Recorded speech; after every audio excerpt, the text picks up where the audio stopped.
Bismillahirrahmanirrahim. Assalamualaikum warahmatullahi wabarakatuh.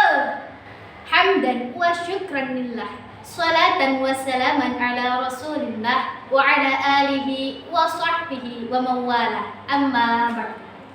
Dewan juri yang saya ta'zimi, segenap hadirin hadirat yang insya Allah dimuliakan oleh Allah. Amin Allahumma amin.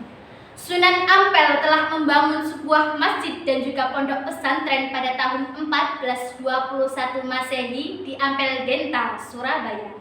Masjidnya hingga kini kita kenal dengan nama Masjid Ampel. Sementara pesantren yang beliau dirikan telah banyak sekali melahirkan pemuda yang hebat untuk menjadi dai dalam syiar agama Islam. Di antaranya Raden Patah, Raden Makdum Ibrahim Syarifuddin, dan Maulana Ishaq. Kemudian kurang lebih 500 tahun setelahnya, tepat pada Hari Pahlawan, di mana Insinyur Soekarno dalam pidatonya beliau mengatakan, "Beri aku 10 pemuda, niscaya akan kuguncangkan dunia." Dari sini kita dapat menyimpulkan bahwa pemuda adalah tonggak kekuatan dan juga kekokohan suatu syiar agama serta tonggak untuk kemajuan suatu bangsa. Akan tetapi hadirin, marilah kita sejenak melihat pemuda zaman sekarang. Apa yang mereka lakukan? Joget-joget di media sosial tiada malu, saling menyindir, saling menghina, bahkan dengan orang tua dan guru pun tiada lagi rasa menghormati dalam kamus hidupnya. Dan gara-gara perilaku seperti inilah tertimbunlah berita para pemuda yang memiliki segudang prestasi dalam bidang ilmu agama serta dalam bidang-bidang yang lainnya. Sungguh fenomena yang memprihatinkan, bukan? Oleh karena itu, izinkanlah saya di sini menyampaikan sedikit tausiah dengan judul "Menjadi Pemuda Islami yang Hebat dan Bermartabat di Era Modernisasi", dengan berlandaskan Quran Surah Al-Kahfi ayat 13 yang berbunyi, "A'udzu billahi minasyaitonir rajim. Bismillahirrahmanirrahim. Nahnu naqussu 'alaika naba'ahum bil haqq. Innahum fityatun amanu bi rabbihim wa zidnahum huda." Yang artinya, kami menceritakan kepadamu wahai Muhammad kisah mereka dengan sebenar-benarnya. Sesungguhnya mereka adalah pemuda-pemuda yang beriman kepada Tuhan mereka, dan kami menambahkan petunjuk bagi mereka.